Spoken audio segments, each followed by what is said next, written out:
Hello, everyone, and welcome to another episode of the Powerful Man Show. I am your host, Doug Holt, with my co-host, Tim, the Powerful Man Matthews. Tim, what's going on, brother? Yeah, I'm very well, very well. I've recently come across a Facebook group called the Dales Dippers. So I live in Yorkshire, and near to where we are is a region called the Yorkshire Dales, which is like all countryside. And I mean, if you were to imagine it, it's, oh my God, it's gorgeous. They did, the Tour de France? Yeah, I do know the Tour de France. Yeah, good. They did a grand depart from Yorkshire a few years ago, and it went on for a few days, and it went all the way through Yorkshire Dales and North Yorkshire and so on. And the footage of the Yorkshire Dales was just, I was so proud to have it on my doorstep. It was incredible. Anyway, the point being is this Facebook group, the Dales Dippers, is a group that's all about finding like waterfalls and tarns and lakes and rivers you can go and do dipping in. So like 2 minutes of cold exposure and so on. I've been looking. I thought it was as simple as, hey, I'm going to go in a reservoir. And Amita's like, that's illegal. And I'm like, yeah, well, I like to break rules. It's like, Tim, it's actually dangerous. That's why it's illegal. There's certain systems in place in reservoirs where they suck the buoyancy out of the water. So if you go in that part, you just sink, right? I was like, okay, cool. This is why I'm with you. This is why we're not having sex for 30 days. Anyway, yeah, I drove out at the weekend to go and dip in a waterfall, but it's been storms here, and the water was too dangerous, so I had to call it off, which was a shame. But I'll get out there this week, and I'm super excited. A few weeks ago, I went in the Lake District and started getting out into nature doing the dipping, which essentially is cold exposure, like you're doing an ice bath. But imagine it in a lake surrounded by mountains. Not far from where I live, my friend. Not far from Yeah. But now I have an ice bath in my garage that I get to go into in the mornings, which is fantastic. So I do 2 a day sometimes now. Oh, wow. Fantastic experience. It's just so convenient, right? Yeah. But a fantastic experience. It's still always hard at the beginning, right? When you get into a certain level, but it makes it interesting. It's just a matter of pushing yourself through. Yeah, it was amazing when I went on the course a few weeks ago. The big takeaway for me was all about the cold being your friend.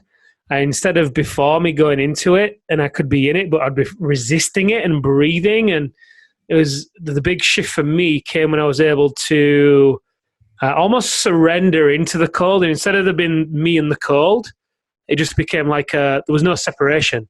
It was just like this sense of being in the water, and that's how you can just detach, obviously, from the cold and be in there for much longer. So I get you. The mindset for me is I'm still always, do I really want to do it today? Do I really?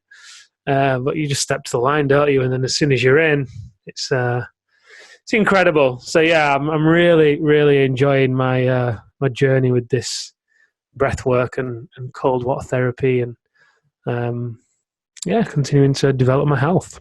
Awesome, man. Well, we have a Brotherhood event coming up 1 month from when we're recording this now. Actually, 1 month from today, we'll be out there in Tulum, Mexico at a resort, and we'll be taking the guys through some Wim Hof type stuff, some more advanced breathing techniques, get them some ideas on cryotherapy and cold water therapy, as well as a bunch of other things on the area of self, what it means to be a powerful man, how to attain it, and then also more advanced topics in health and biohacking, where we'll be having talks and lectures every day, which I'm really excited about. Plus the fun. I'm really looking forward to that. Yeah, some cool trips that are going to be going on. Yeah, absolutely.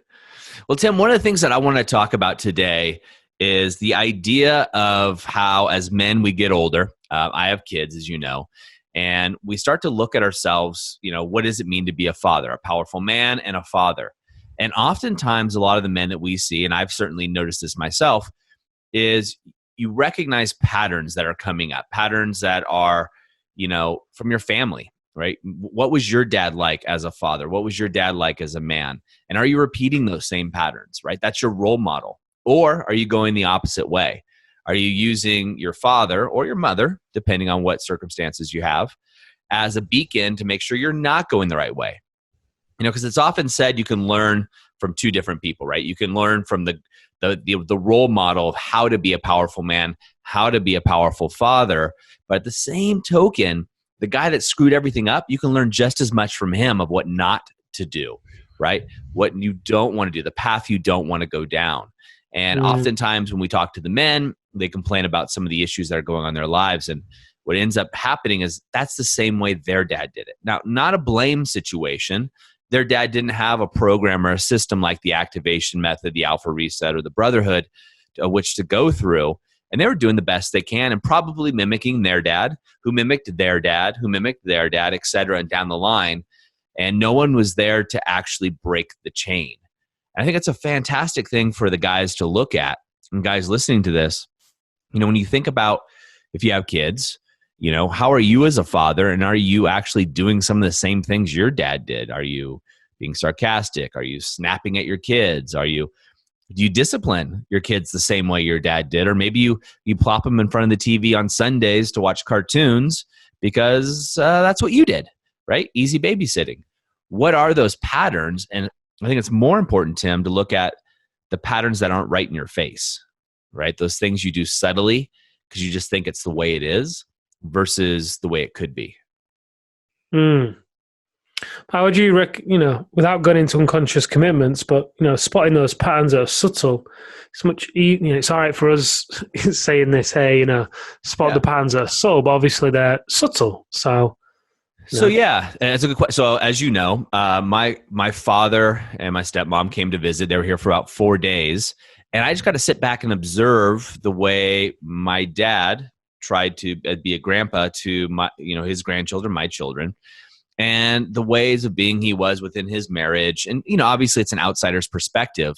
So that was one way. So I was able to get instant feedback in watching what my dad did and kind of looking at it and saying, okay, what have I done in this area?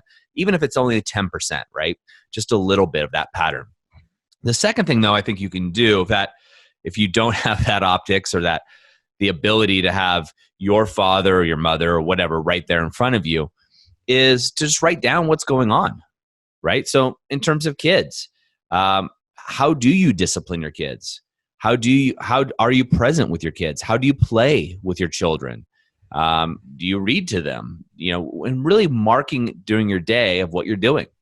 Now, if you're looking at this and you're listening to this at the gym or what have you, and maybe you say, well, geez, I saw my daughter, my son this morning, and I've been at work all day and I get home at night and, I see him for a little bit, but usually I get home, I crack a beer, talk to my wife a little bit, catch up on a few things. You'll start to notice a pattern of not being present, being a body in the room, but not being an actual father in the room, right? Or as a husband, it's the same thing. And how are you acting? Do you trigger? How do you react in an argument? Do you lose your cool? Are you a hothead or whatever you want to call it, whatever excuse you want to use? Is sarcasm your go-to? That was, in my family, sarcasm was the way you communicated. And it took me a long time to come up with new ways to communicate that would actually land effectively with people I wanted to talk to, not hurt people's feelings. And it's something I had to work on, Tim, for a very long time to get there. You think you've overcome that pattern? No. Well, some people I choose. Most people I choose to be nice to, and there's others. But anyway, it's another story. But I think as a man listening to this, what I would want someone to tell me or is look at is try to take an objective standpoint, right? And look at what you're doing and how you're being. This is something my wife and I talk about all the time, right? It's easy. You get tired and you want, I work from home. I have a really flexible schedule. And sometimes you want some free time. And my son's used to me playing with him all the time. It's easy for me to throw on a cartoon, sit him in front of the couch, and I can go read a book or do whatever I want to do. But that's not the way we choose to do it, right? And that's an easy pattern. That's what I did as a kid. I watched Sunday morning cartoons. I watched cartoons all the time. And not to say that that's wrong or what my parents did was wrong. It's just what we don't choose to do that. It's the easy path for us. And yeah, I'd love to sit down and read a book and have some free time, but there's other ways of doing that. So it's just about being conscious is really what it is of what's the outcome you want. And then looking at it, where am I showing up, right, in my life in these different areas? And of these areas, things I'm doing are these patterns that I learned. Because you've talked about openly on this show about your relationship with your father and things of that nature. And so where are some of those, things you could look at, Tim, or where are some of those patterns, the way your dad and your mom interact, are showing up even in subtle ways with you and Amelia? Right? Because they get sprinkled in, because even as a young age, unconsciously, you learn things. Now, some of them are going to be good things, right? And some of them are going to be things that you don't want to continue on and you want to break the chain. I know you've done a ton of work on this, but I'm using you as an example for the other guys listening, that I think having that conversation and thinking about it, who are you mimicking and who is your role model, and where are you getting your ideas and your ways of being? I think it was much easier as well to excuse the behavior of our fathers or parents. If it, assuming that it wasn't behavior you want to model, because, back then the internet wasn't around and social media wasn't about, and the idea of surrounding yourself with the positive role models that you want to be like was harder then, in my opinion. I think it's just easier these days. There's more accessibility to people. I mean, look at this podcast, for example, this conversation. It's just easier, right? That doesn't excuse the behavior of your father. Let's say if it is, it has negatively impacted you. I was actually speaking to a guy today in the Brotherhood, and he was sharing with me how he's taken over his father's business. And a common pattern that we see in businessmen who take over their family business is the feeling that it's never really fully theirs. And as they go through, let's say, as we work with them and they really step into who they are and what it is they want, and they align every area of their life to that, it's the business that's always the one that they struggle with, regardless of how much it's growing, regardless of what it looks like. There's still a gap in the sense of freedom and ownership within the business for them to really do what they want. This one particular guy said that his dad had recently come into the office. His dad owns the building in which the business operates. And he came into the building, into his son's office, and it made, threatening remarks. And he didn't mean to, I'm sure he didn't mean to upset his son or, whatever it was. Him and his father, since going through the activation method, have had various conversations. I mean, he has done some work on himself and his relationship with his father, and kudos to him, because his relationship with him today is night and day compared to where it was 12 months ago when he went through the alpha reset. And the reason why I share this is to put it into context, the relationship. And as I was stood on the outside looking in, there's a process that tends to happen for me. I wonder if it happened for you, Doug. It's happened for this guy, and I've seen it happen for many other people, many of the men that have chosen to do the work so they can take on the lessons and the pain instead of passing it on to their kids. And the first step really is realizing, hang on a minute, this isn't working. My behavior isn't serving me. It's not serving my wife. It's not serving my staff. It's not serving my kids, my community. This isn't working. Something's got to change. At that point, they don't always know why they're behaving how they are. And then the second step is becoming aware of where some of those patterns have come from, right? That's what this guy did. He became aware that a lot of his behaviors when he turned to porn and drink and escorts and so on, even money, came from him wanting to fill a void within himself, right? And where did that void come from? Well, he realized that it came from when he was younger and his lack of relationship with his father, and always chasing his father's approval as he got older, never feeling like he could do his own thing. Even the school that he went to, he wanted to go to a different school, but his father put him into private school, and he was really robbed of that sense of independence. So once he became aware of where those patterns came from, the third step, he chose to do the work on himself to release and reset some of that guilt and shame and anger, sadness that he'd been living with, but also to establish a new relationship with his father, at which point he had a conversation with him and said, hey, Dad, look, I realize that you love me. I understand that you did the best for me with what you had available. And here's how I felt most of my life. And he had this amazing conversation with his father. And his father was so blown away by this, right? They started to have weekly dates or weekly meetings. If you want, they'd go bowling, they'd go for a beer. Fantastic relationship. And then today when I spoke with him, he was feeling very trapped again by his father, almost living in the shadow of his father, unable to make decisions. And he was annoyed, quite rightly. And he said, "You know what, Tim? I'm just gonna buy a building. If he doesn't want me to buy this building off him, then that's fine. I'm gonna go and buy a building. I've been given the finance. I don't need this guy. I'm not gonna put up with this."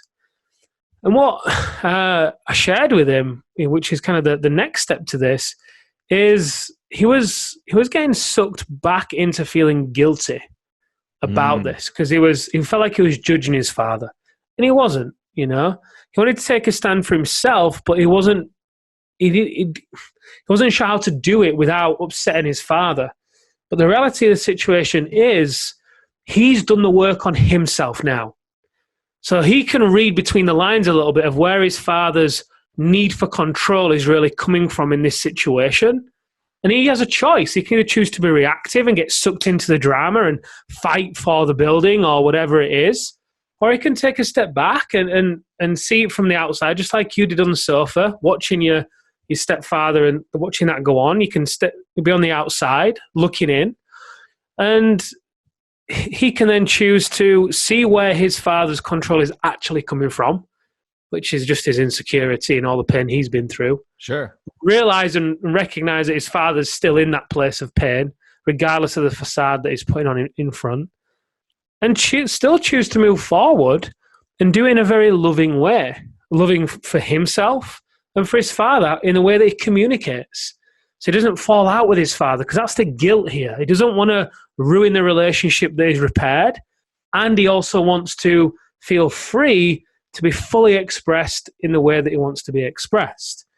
And I think it's such a key point to arrive at, right? Because the pathway to getting there, from the awareness to the detachment or disassociation from your father and his behavior, to then arriving at the point above that of, it's not so much acceptance, it's kind of allowance, right? He can do his thing.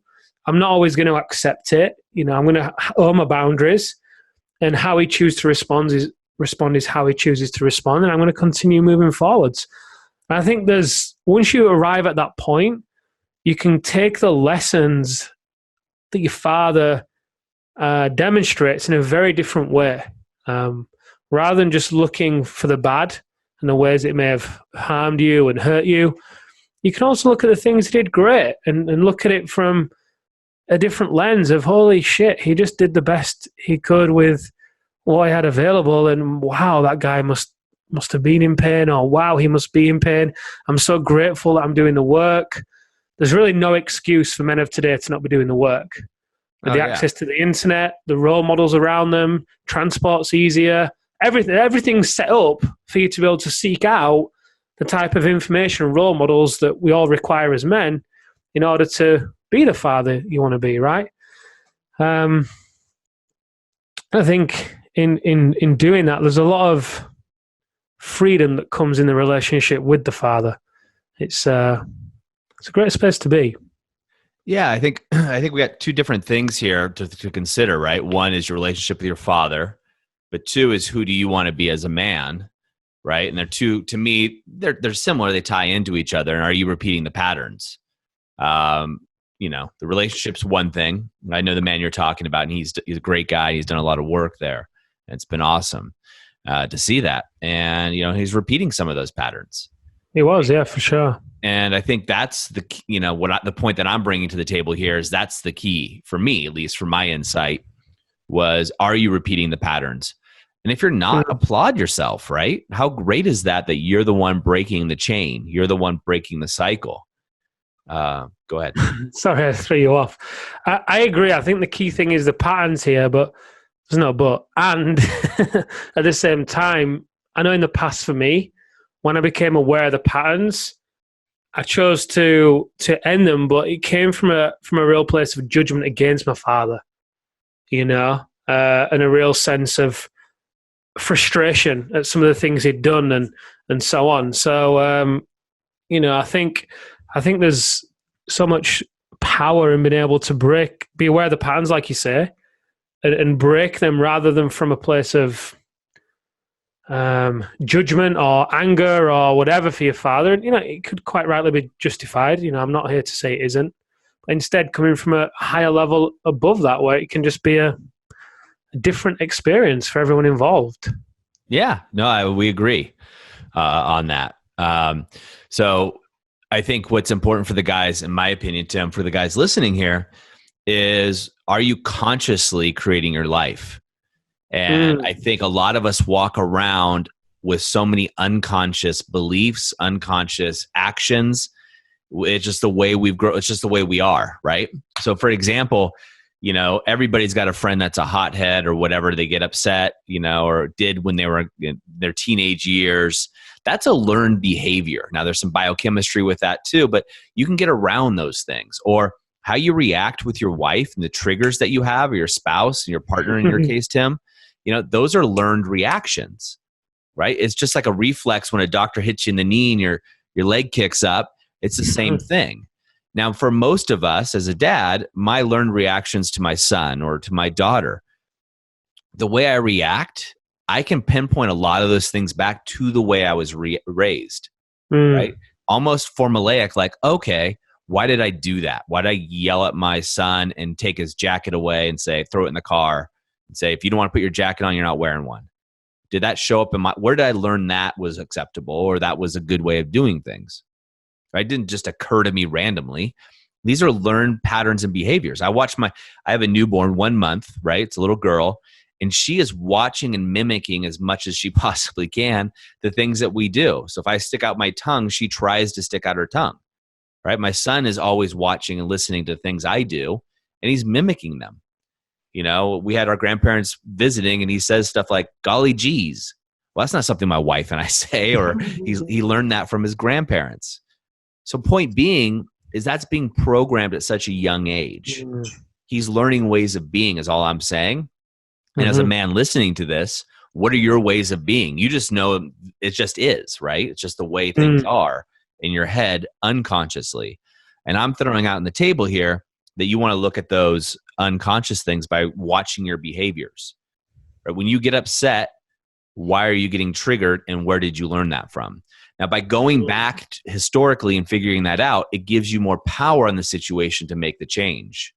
So when my father was here, for example, he was doing things that I would choose not to do for my life in the way that I want to raise my life. And it wasn't a judgment against him, but the recognition, I was talking to my wife about it, of how I've changed consciously with a lot of work, but consciously changed.